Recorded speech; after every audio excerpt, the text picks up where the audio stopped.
Ce sont des entreprises juniors que nous allons vous proposer aujourd'hui, pas des juniors entreprises, ça c'est des trucs de lycée, etc. Non, non, des vraies entreprises créées, on va dire par des juniors, c'est-à-dire des gens très jeunes qui se sont lancés et qui se font connaître notamment par les réseaux et que j'ai souhaité vraiment inviter aujourd'hui. Je voudrais vous présenter Dylan Merceron, bonjour. Bonjour Pascal. Vous avez lancé un salon de coiffure. Mais pas n'importe quel salon, c'est ce qu'on va découvrir dans un instant. Et vous êtes venu avec Marie-Pauline Pénichon, bonjour. Bonjour Pascal. Qui, vous, est une conseillère en images. Ouais, c'est ça. Et qui accompagne en quelque sorte. On travaille étroitement ensemble, effectivement. Dylan. Voilà. Et un autre Dylan qu'on va découvrir, mais cette fois-ci a changé, c'est Dylan Chevalier, bonjour. Bonjour. Qui accompagne Jérémy Bonnet. C'est lui que j'avais vu en premier. Bonjour Jérémy. Bonjour. Vous avez créé Atelier JD. Alors, vous avez créé au mois d'avril, je crois. Oui, c'est ça. C'est ça. Alors que Dylan, ici, vous avez créé... Le 1er août. Le 1er août. Et puis enfin, le dernier invité, c'est François Billois, qui est le spécialiste, justement, de la création d'entreprises, et ceci à la Chambre de commerce et d'industrie du Mans et de la Sarthe. Bonjour François. Bonjour Pascal. Allez, c'est parti pour parler de choses passionnantes pendant 20 minutes dans Écoscopie.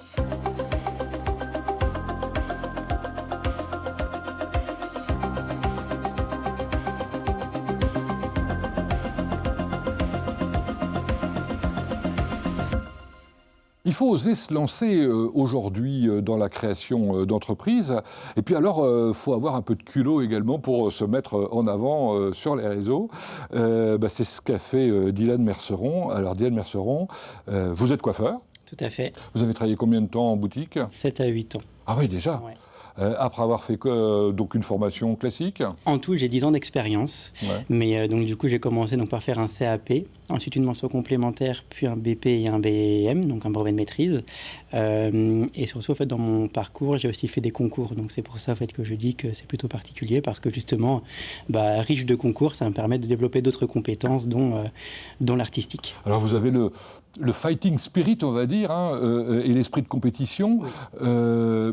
Mais cela dit, votre salon, c'est l'opposé en termes de concept. C'est l'intimité, la tranquillité. Exactement. Aujourd'hui, c'est ce que je ressentais en fait dans ma clientèle, c'est qu'ils recherchaient vraiment une intimité et effectivement en fait un accompagnement surtout un peu plus poussé dans la coiffure. Où aujourd'hui, je ne voulais plus être un simple coiffeur, je voulais vraiment en fait révéler la personnalité de mes clients. Vous voulez vous distinguer totalement de ce qui existe ailleurs. Alors on est voisins, il faut le dire, puisque vous êtes rue Pasteur à quelques numéros, dans des locaux que vous avez aménagés pour faire du cocooning, ni plus ni moins. Oui, c'est vraiment pour que les clients se sentent chez eux. Et moi aussi d'ailleurs, mais de base c'était un appartement et donc vraiment je voulais garder cette identité d'appartement mais transformer donc en salon de coiffure. Enfin, au-delà du salon de coiffure, c'est autre chose, parce qu'on n'entre pas chez vous sans avoir pris préalablement rendez-vous. Premièrement, on ne rentre pas chez moi effectivement sans avoir pris rendez-vous, et en plus de ça, je viens vous accueillir comme si c'était chez moi, avec sourire et chaleur. Bon, vous n'avez pas sélectionné vos clients quand même? Non, quand même pas, non.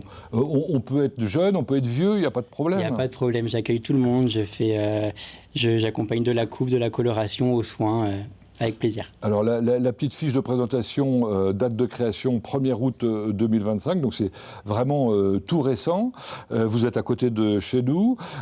Salon pour hommes et femmes? C'est un salon mixte. Et alors vous me précisiez quand même à propos du type de clientèle, vous aimeriez bien les femmes actives qui prennent soin d'elles de 28 à 50 ans, voire plus. Exactement. Des CSP+, donc catégorie professionnelle supérieure, et des hommes soignés et pressés.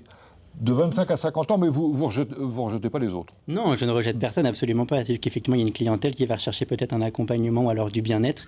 Et en fait, je peux répondre tout à fait à ce besoin. Ce que j'ai surtout vu dans vos vidéos, c'est que vous aviez une détermination. Je dis vidéo parce que, en fait, vous communiquez énormément sur les réseaux. Instagram, TikTok, Facebook. Ouais. J'essaie d'être actif sur pas mal de plateformes pour justement toucher pas mal de catégories et aussi de tranches d'âge. Et ces vidéos, vous les renouvelez régulièrement? J'essaye le plus possible parce que du coup, donc en fait, j'ai maintenant pas mal de mon planning qui est occupé. Donc j'essaye de prendre du temps pour la communication, Mais voilà, c'est pas toujours évident. Ah, j'aime bien quand vous dites j'ai pas mal de mon planning qui est occupé, parce que quand je vous ai demandé comment ça a démarré, ça a démarré plus que fort, puisque vous êtes très, très largement au-delà de vos espérances. Ça veut dire que vous avez déjà une clientèle, quoi. J'ai déjà une clientèle que j'ai pu récupérer donc, de mon salon d'avant, et j'arrive aujourd'hui donc, à développer une autre clientèle grâce au réseau et aussi à Marie-Pauline qui m'apporte donc de la nouvelle clientèle. On arrive à faire un lien entre les deux. Alors merci d'ailleurs de faire le lien avec Marie-Pauline.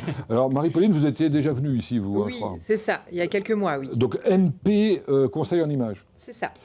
L'idée, c'est quoi dans le travail tous les deux en commun? On a une vraie corrélation d'activité tous les deux avec Dylan, puisqu'on est des salons qui restent privés. Moi, c'est également un showroom privé qui se situe rue Gambetta. Et l'objectif étant, c'est d'accompagner de manière très inclusive, donc effectivement, on accompagne tout client, à reprendre confiance en eux. Et moi, je travaille la partie colorimétrie, et on a une vraie corrélation ensemble, puisqu'on a une prestation commune avec Dylan, où moi, je réalise la partie colorimétrie, Dylan la partie visagisme, qui permet derrière de pouvoir aider les clientes à être sûres d'avoir la bonne couleur de cheveux, la bonne coupe de cheveux, pour qu'elles se sentent belles et qu'elles se sentent bien dans leur peau. Vous avez commencé à faire des collaborations, non? Bien sûr, oui, ça fait déjà plusieurs mois. Moi, je suis installée depuis le 31 janvier 2025. Mais ceux ou celles qui sont intéressés, justement, sont des hommes, des femmes Aujourd'hui, on a eu principalement des femmes à ce jour, toutes tranches d'âge confondues. Mais encore une fois, on est ouvert aussi à toute clientèle qui aura envie de prendre soin de soi. En tout cas, vous êtes ouvert à la fidélité. Alors, des hommes, j'ai noté, parce que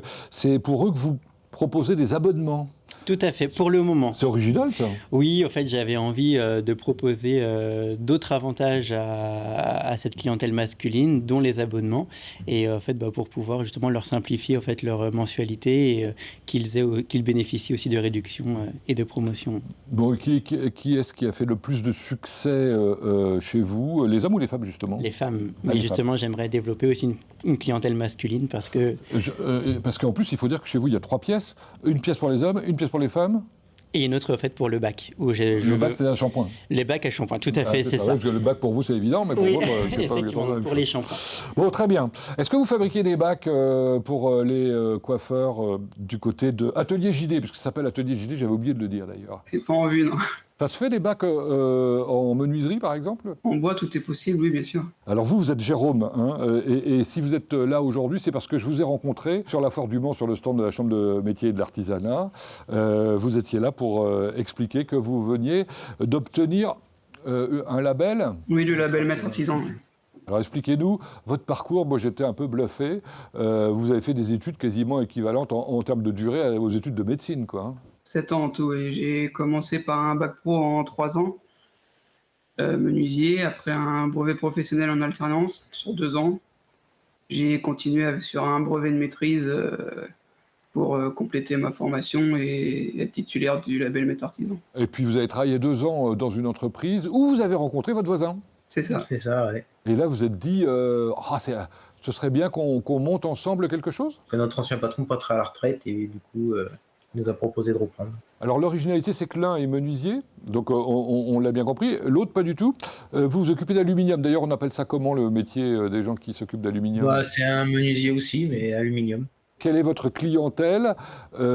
Quels sont les produits que vous proposez? Tout type de clientèle, du pro comme du particulier. On a plus de particuliers pour notre début. En bois par exemple, qu'est-ce que vous fabriquez? Moi, je fabrique tout ce qui est escalier, mobilier intérieur, agencement intérieur, les cuisines, les agencements sous escalier. Ce qui m'anime le plus, c'est faire du mobilier intérieur comme des tables, des buffets. Ce qu'on voit là en ce moment à l'image, ça c'est l'œuvre qui vous a permis d'avoir le label dont je parlais tout à l'heure. Oui, c'est pour lors de mon brevet de maîtrise, j'avais une pièce à concevoir et à fabriquer, donc en l'occurrence une commode 2001 que j'ai choisie, que j'ai inventée et que j'ai fabriquée en 282 heures. Et c'est ça qui vous éclate en fait? C'est faire ce genre de pièces-là, si j'en ferais tous les jours, ce serait le top. Alors du côté de l'aluminium, quel type de produit travaillez-vous? Moi, c'est tout ce qui est portail, clôture, pergola, verrière en aluminium aussi, c'est possible. Vous êtes un peu au-delà des espérances? Oui, ça part quand même assez bien. On a un carnet de commandes là de 3 à 4 mois, donc on s'attendait pas autant dès le début, quoi. Qu'est-ce qui fait la différence entre vous, donc jeunes, hein, on est d'accord, vous avez quel âge d'ailleurs l'un et l'autre? 23. Et 25. Et vos concurrents, qui sont des vieux, quoi, par exemple, c'est l'utilisation des outils informatiques. Je crois que vous faites des visuels 3D, etc. Enfin, expliquez-moi un peu. À chaque fabrication qui sort de l'atelier, avec le devis, on apporte un visuel 3D pour que le client visualise au mieux à quoi ça va ressembler chez lui. Ouais, donc ça peut le rassurer éventuellement. Vous communiquez aussi un peu, hein, alors beaucoup, je l'ai vu au moment de la foire du Mans, effectivement, mais sur les réseaux sociaux, par exemple. Oui, on est sur Instagram, Facebook. Et vous avez eu quelques clients grâce à ça? Quelques clients, non, via notre site internet un peu, oui. Un petit peu, ouais. Mais ça permet surtout d'avoir un appui commercial de ce qu'on s'est réalisé, quoi. Et puis, je crois savoir que vous avez adhéré à Artipol. Alors, je ne sais pas si c'est très connu obligatoirement, mais Artipol, en tout cas, c'est rassurant pour quelqu'un qui crée une entreprise comme la vôtre, non? Oui, bah, c'est une coopérative d'artisans, en fait. Donc, ça permet d'être entouré et accompagné. Alors, la création d'entreprise, c'est la spécialité de François Billois. François, qu'est-ce que vous pensez des deux exemples qu'on vient de découvrir là? C'est vrai que c'est deux projets qui sont tout à fait intéressants. De par leur jeune âge aussi, c'est une tendance en fait qui est démontrée aujourd'hui, à savoir un rajeunissement des porteurs de projets qui créent.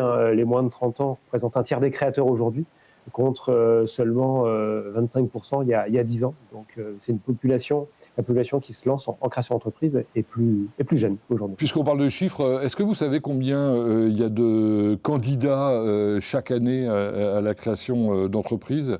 Et est-ce que on crée plus aujourd'hui qu'hier, ou est-ce que c'est, on va dire toujours plus ou moins équivalent d'une année sur l'autre? Non, tout à fait. Le volume de création d'entreprise en fait a doublé en 10 ans. À l'échelle nationale, on a passé le cap du million de créations d'entreprises.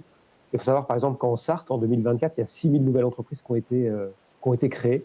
Combien? Ce qui démontre 6 000 créations d'entreprises, ce qui démontre un vrai engouement à la création d'entreprises, notamment dans le département de la Sarthe. Ah, je n'étais pas sûr d'avoir bien entendu, c'est pour ça que je vous ai fait répéter. Et est-ce que les profils évoluent, les profils de créateurs? Alors on a compris, vous l'avez dit, hein, notamment pour les jeunes, mais sinon? Il y a donc cette dimension de jeunesse qui est plus marquée. Il y a aussi davantage de porteuses de projets. En fait, le chiffre de femmes qui créent aussi a progressé en 10 ans. Et après, c'est plus sur la nature des projets. On constate plutôt l'émergence de projets de plus petite taille en fait, que ce qu'on a pu connaître il y a 10 ans, notamment avec l'avènement du statut de micro-entrepreneur. Tout à l'heure, avec le premier Dylan, avec lequel j'ai discuté, donc Dylan Merceron, on évoquait l'utilisation des réseaux sociaux, Instagram, TikTok notamment. Pour vous, c'est quelque chose de très positif? C'est vrai que les usages du web et du numérique de manière générale sont complètement incontournables, même sur des activités qu'on pourrait estimer de très, très traditionnelles. C'est un canal fort qui permet de se distinguer de la concurrence. Et c'est vrai que c'est maîtrisé par les jeunes dirigeants, puisqu'ils sont nés en fait avec ces outils-là, et ils sont beaucoup plus à l'aise que des générations plus anciennes. Et donc c'est une vraie force pour eux quand ils créent leur entreprise d'avoir la maîtrise de ces usages-là, ouais, clairement. Alors évidemment, je ne parle pas des youtubeurs tout court. Il n'y a pas de youtubeurs sartois qui a fait fortune, non, parce qu'on voit que certains, effectivement, se distinguent et font des sommes colossales. Hein. Non, ils ne sont pas passés par vous, en tout cas. Pas à ma connaissance, mais effectivement, c'est un métier qui s'est largement développé ces dernières années. Ouais. Youtubeurs ou influenceurs, hein, d'une manière générale, bien évidemment. Est-ce que vous avez été accompagné quand vous avez créé? Oui, moi j'ai été accompagné par la BGE. D'accord, et ça vous a apporté quoi? De la structure. En fait, donc, du coup, ils m'ont aidé sur la structure donc, de mon étude de marché, de mon business plan et aussi de mon prévisionnel. Et donc vous pensez qu'ils vous ont été utiles? Ah oui, tout à fait. Et alors du côté de Jérémy et Dylan a changé pour Atelier JD, est-ce que vous aussi vous avez été accompagné? Oui, par Initiative Sarthe, pour avoir un prêt d'honneur. Je crois savoir aussi que vous avez travaillé avec la CMA, la Chambre de métiers et d'artisanat. On a fait une formation de 3-4 jours. À la CCI, alors, on le découvre sur le site internet, vous avez aperçu quelques images déjà tout à l'heure.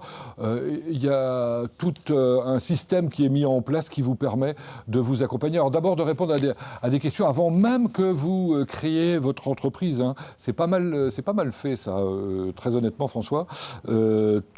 Tout savoir sur la création d'entreprise, par exemple, c'est une sorte de guide en 10 points. Exactement, ça permet de se poser les premières bonnes questions. Est-ce que je suis prêt à entreprendre? Est-ce que j'ai les traits de caractère d'un entrepreneur? Donc ça permet de faire quelques auto-tests pour un petit peu se situer. Et puis ça nous permet ensuite de démarrer l'accompagnement effectivement chez nous. Ouais. Bon, vous avez un atelier « Je crée » ou « Je reprends une entreprise ». Visiblement, j'ai l'impression que ma voisine l'a fait, cet atelier, c'est ça? Oui, effectivement. Moi, j'ai assisté à cet atelier qui dure à peu près 2 heures directement à la Chambre du commerce, en centre-ville du Mans. Et ça permet de se poser les bonnes questions aussi, de savoir est-ce qu'on a besoin d'un accompagnement complémentaire ou non aussi, ou si on est déjà un bon état des lieux de notre future entreprise.